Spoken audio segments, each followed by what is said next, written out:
Время летит быстро. И вот уже ушел в историю 2024 год.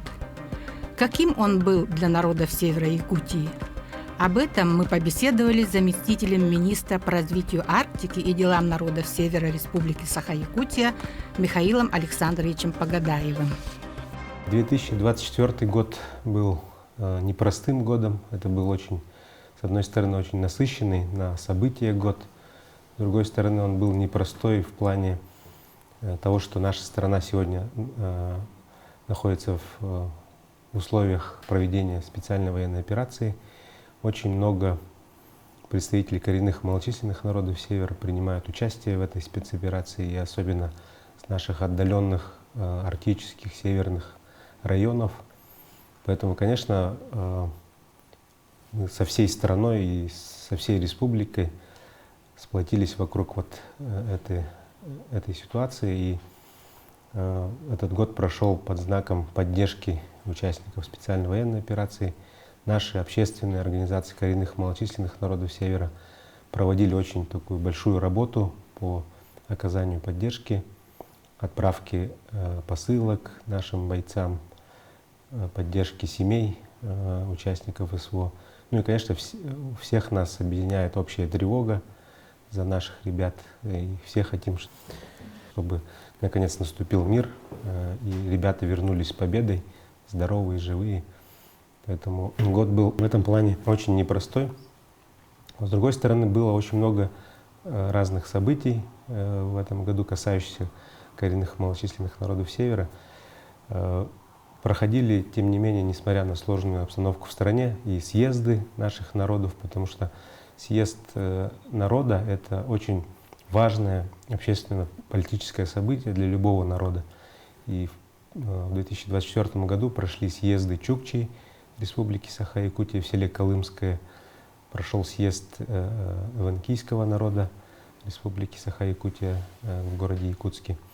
Также в городе Якутске прошли два съезда. Это съезд эвенов Республики Саха-Якутия в конце года и съезд эвенов России. То есть даже такое общероссийское мероприятие, на которое приехали представители эвенского народа из 5 субъектов Российской Федерации.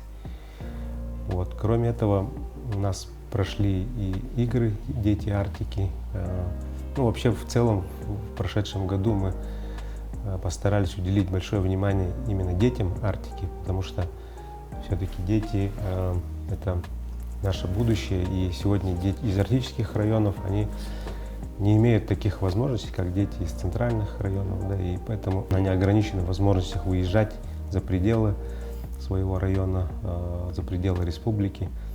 Поэтому мы вот занимались реализацией программы «Дети Арктики». Это, с одной стороны, отдых, оздоровление детей вот, по федеральной программе по линии Миндаль-Восток развития. И второе — это региональный компонент, это поддержка талантливых детей, одаренных детей, это участие их в интеллектуальных, творческих, спортивных мероприятиях за пределами Республики Саха-Якутия. Мы считаем, что поддержка детей должна быть комплексной. То есть это не только отдых, оздоровление должно быть, это должны быть другие медицинские мероприятия, это должно быть комплексное развитие системы образования для арктических районов, да, то есть учитывая особенности Арктики, малокомплектность, также необходимо поддерживать кочевые школы. Мы вот в 2023 году по поручению главы республики Арсения Сергеевича Николаева обеспечили спутниковым интернетом все кочевые школы. Но надо продолжать укреплять материально-техническую базу наших школ. Это и транспортные средства нужны, это нужны и оргтехника, это компьютеры и так далее, это нужны учебно-методические материалы, это нужна поддержка учителей, которые работают в кочевых школах и так далее. И кроме этого, вот та часть, которая касается поддержки талантливых детей, мы в этом году уже начали прием заявок от арктических районов на то, чтобы дети смогли выехать за пределы республики, участвовать в разных фестивалях, соревнованиях, конкурсах, олимпиадах. Поэтому вот призываем все наши районы активно участвовать, отправлять детей. В этом году 10 миллионов предусмотрено на оплату проездных расходов. Вот очень много мероприятий проводится в самом городе Якутске, и Поэтому в этом плане мы считаем, что нужно уделить очень большое внимание именно детям, потому что и в прошлом году у нас год семьи был, год детства, и надо усиливать только это направление. Еще одно направление, которое мы считаем очень важным, это поддержка кочевых семей, потому что сохранение традиционных отраслей Севера, оно невозможно без, потому что вот оленеводство, например, оно полностью это семейная основа оленеводства. И здесь без поддержки кочевых семей мы не можем говорить о сохранении развития оленеводства. Да? Поэтому мы в прошлом году занимались разработкой новых мер поддержки. Сейчас мы разработали проект распоряжения правительства Республики Саха-Якутия о дополнительных мерах поддержки кочевых семей. Потом в прошедшем году мы с самого начала года очень активно работали с другими регионами, очень активно работали с нашей ассоциацией коренных малочисленных народов Севера, Сибири и Дальнего Востока Российской Федерации во главе с Григорием Петровичем Литковым. Вот, начали год с Чукотки, где проходили мероприятия, правовой семинар. Вот, затем такой же семинар правовой федерального уровня по линии Федерального агентства по делам национальности прошел здесь, в Якутске, вместе с Генеральной прокуратурой Российской Федерации. Мы рассматривали проблемные вопросы обеспечения прав коренных малочисленных народов Севера. И тоже практика Якутии вызывает большой интерес у других регионов, вот, на федеральном уровне. Поэтому мы постарались рассказать о наших достижениях, о наших проблемах в этой сфере. Какие все-таки достижения у нас в этой сфере? Ну, во-первых, мы постоянно всегда везде говорим о том, что в Республике Саха-Якутия разработана самая продвинутая нормативно-правовая законодательная база обеспечения прав коренных малочисленных народов Севера. У нас на уровне закона урегулирован вопрос взаимодействия промышленных компаний и представителей малочисленных народов Севера в виде этнологической экспертизы. Да? И сегодня вот мы уже порядка 70 этнологических экспертиз провели, уже проводится работа по оценке воздействия вот этих всех промышленных проектов на жизнь малочисленных народов. Оценено убытков на сумму более 1 200 000 000 рублей, уже ближе к 300 миллионам. Да? И это огромные суммы, которые промышленные компании должны компенсировать общинам коренных малочисленных народов Севера. И эти компенсации ежегодно выплачиваются. Все-таки не выплачиваются? Они выплачиваются, да. Мы ведем мониторинг по выплатам. Вот. И, конечно, это дает дополнительный доход, подспорье все-таки нашим общинам, что они могут дальше развиваться. Хотя, конечно, в этой сфере еще очень много проблем. Это связано и с экологией, и с потерей пастбищ и так далее. Поэтому в любом случае это вопрос проблемный, но тем не менее в нашей республике мы пытаемся найти этот баланс интересов и экономического развития республики, и в то же время обеспечить интересы и права малочисленных народов Севера. Хотя по-прежнему у нас есть точки такие напряжения, точки конфликтов, где вот очень сложные взаимоотношения с промышленными компаниями. Я вот всегда привожу в пример село Иенгар Невенгринского района и говорю о том, что вот на территории маленького наслега выдано огромное количество лицензий на добычу золота. И вот буквально там уже нет, так скажем, живого места, и оленеводство наше. Вот эти эвенки, которые живут в Иенгринском наследии, они сумели сохранить и оленей, и культуру, язык. Это вообще просто нужно поклониться этим людям, да, что они сумели, несмотря на такое давление промышленности, все это сохранить и передавать это следующим поколениям. Но если мы хотим, чтобы в будущем там оленеводство сохранялось и развивалось, мы должны все-таки задуматься и подумать о предельной, так скажем, нагрузке на территории, предельной нагрузке промышленного освоения. И все-таки прекратить выдавать лицензии на таких вот местах, где вот именно живут и сохраняют малочисленные народы. Поэтому мы считаем, что и на федеральном уровне должны уделить внимание этому вопросу и разработать отдельную программу именно поддержки мест традиционного проживания малочисленных народов в целях развития социальной инфраструктуры, жилищной, производственной инфраструктуры, чтобы все-таки традиционные отрасли хозяйственные, они получили новый толчок развития, потому что жители все-таки этих населенных пунктов могут участвовать в экономике, они могут производить свою продукцию промысловую, там, традиционных отраслей севера.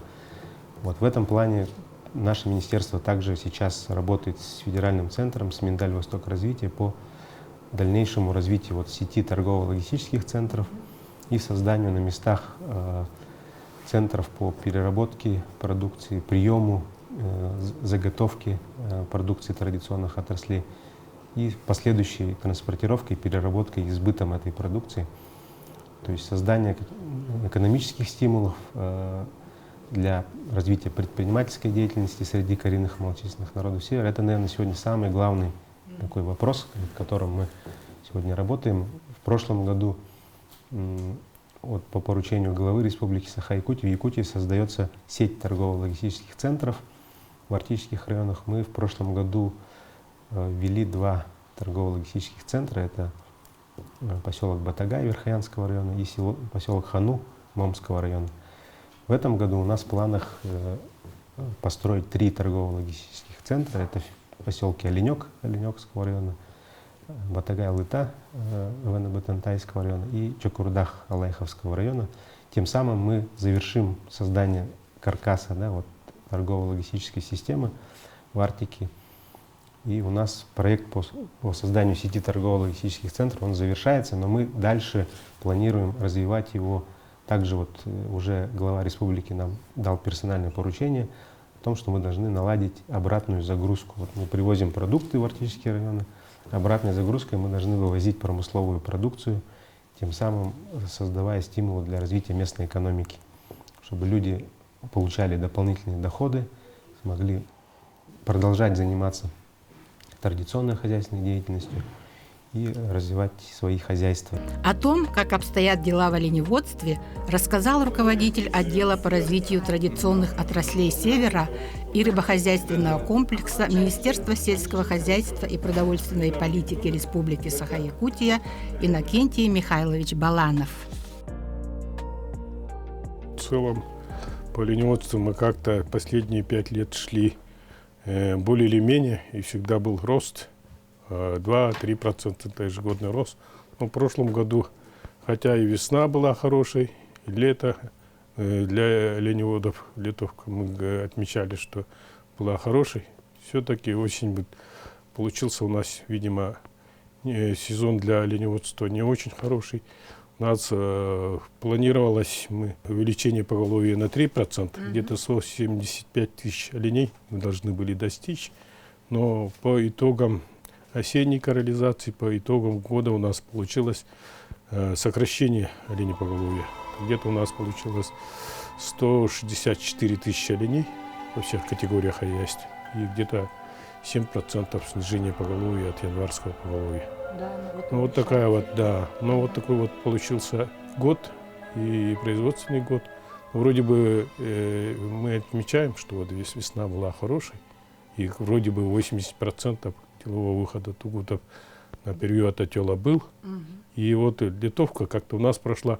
Вроде бы не так жарко было, но сезон у нас получился такой, что к итогу года у нас деловой выход получился 44% только. В каждом районе она причина разная, свои причины. Вот по Набарскому лосу у нас последние годы, мы 3 года боремся с аркоптозом. Это вот, такая болезнь, чесотка, есть по научное название саркоптоз. И действительно у нас вот 4 бригады поражены этим. Занос был от дикого оленя у нас. И вот действительно мы боремся с этим болезнью. Пока результат только одно стадо, вот за 3 года только одно стадо оздоровлено. По Оленекскому лусу, если рассмотреть, то год был хороший, и мы планировали, что вот Оленевский наконец-то достигнет рубежа более 7 тысяч голов. А получилось так, что по ноябрю у нас отметился заход дикого оленя красноярской популяции. Где-то 2 стада были введены дикими оленями. И 2000 оленей у нас расхода получилось, и год получился то, что по итогам года по оленьку у нас осталось только 5000 оленей. Поэтому вот видите, 2 стада остались без оленей, значит 3-4 семьи остались без работы фактически. Но по другим районам, вот, природно-таежной зоны, в основном у нас есть снег, нынче снега мало, поэтому все время говорим о том, что есть увеличение численности хищников, то есть волков. Небольшой урон наносят. Раньше вот, действительно при наличии средств и сил использовалась авиация, использовались ядохимикаты. Действительно, потерь по волкам у нас было меньше, чем в прошлом году. Вот такая вот ситуация в целом. Скажите, а вот ситуацию вот с Оленёкским районом у нас как-то можно исправить? Ну, фактически вот оленей не страхуют страховые компании, потому что действительно требования страховых компаний большие. Это, во-первых, это маркировка сельхозживотных должна быть, весь участок должен быть огорожен, а при этом мы говорим более 3 миллионов гектаров оленьих пастбищ. А это невозможно фактически. И традиционно у нас шел без изгородного содержания полувольный выпас. Поэтому вот такие условия мы для страховых компаний ни одно оленеводческое хозяйство на данный момент не может выполнить. Поэтому вот страхованием вопросы имеются. А по восстановлению поголовья, ну вот министерством планируется ежегодное приобретение и завоз оленей извне районов. Это Алданского района, Забайкальского края, по Снерингри, возможно. Но посмотрим, какая ситуация в тех районах по оленеводству будет в ближайшие годы. Но все равно как-то планируете возместить, да, такой ущерб? Все-таки будем приобретать оленей, завозить. Но все-таки мы говорим, что вот у нас 3 породы оленей, по Оленёкскому у нас венкийская порода оленей, поэтому завоз из Нижней Колымы, чукотской породы или других районов вот таких с другой породой практически невозможен. Соответственно, мы должны вот ориентироваться на завоз именно аналогичных пород оленей, которые действительно могут адаптироваться, будут помогать им.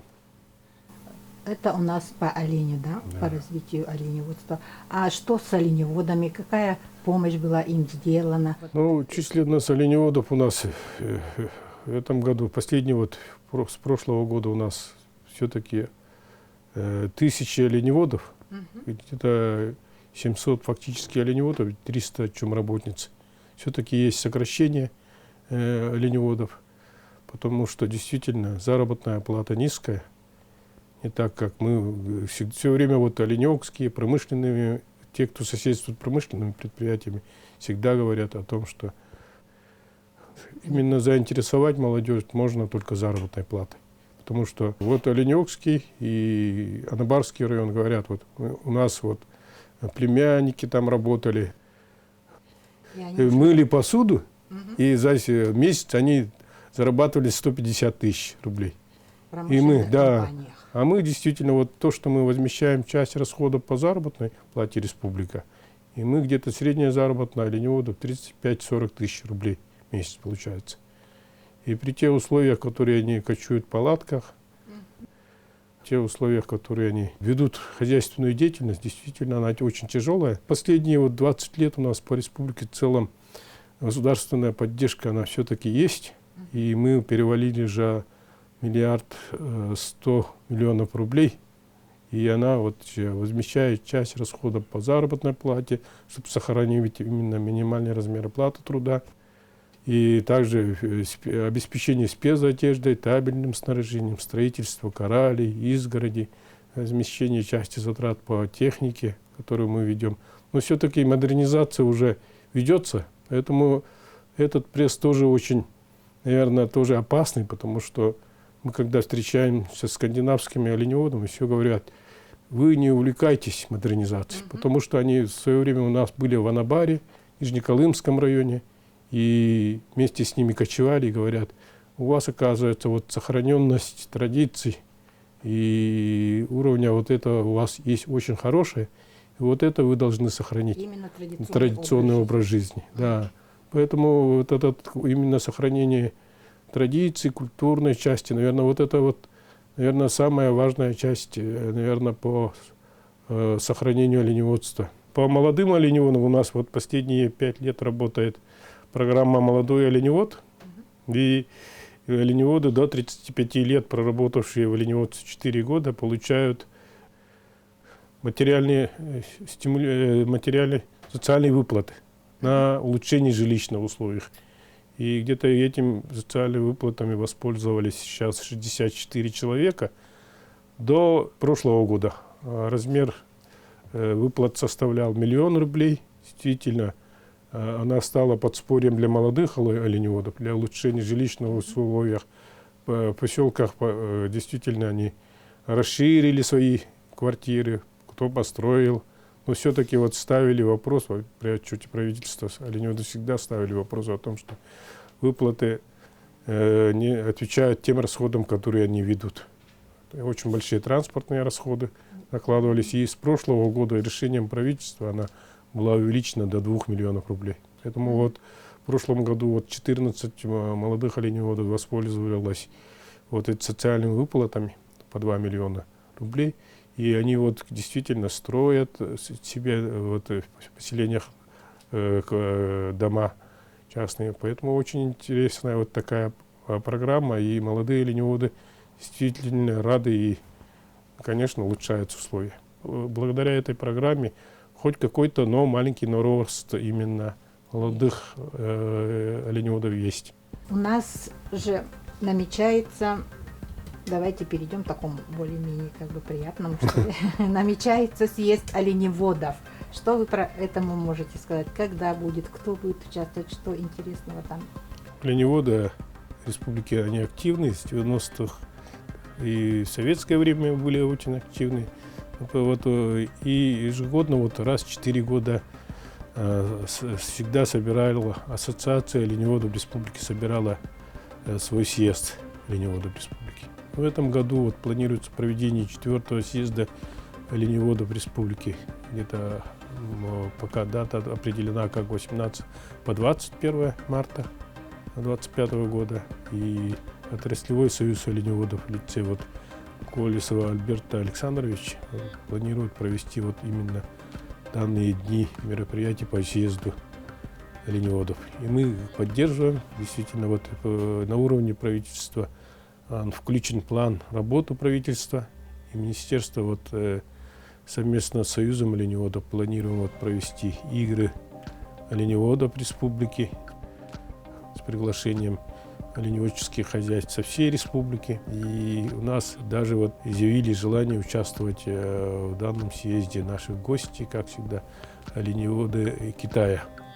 Вот такая вот ситуация. И есть у нас, будут гости с Хабаровского края, Амурской области, Забайкальского края, Иркутской области, которые у нас соседи, у нас есть давние отношения, которыми мы всегда... Ну, какой праздник, какое мероприятие без гостей. Гости всегда наш праздник, наше мероприятие всегда поднимают его уровень. Несмотря на некоторые объективные трудности, в целом прошедший год для коренных народов севера Якутии завершился неплохо. И судя по его итогам, можно сказать, что и перспективы для дальнейшего развития имеются.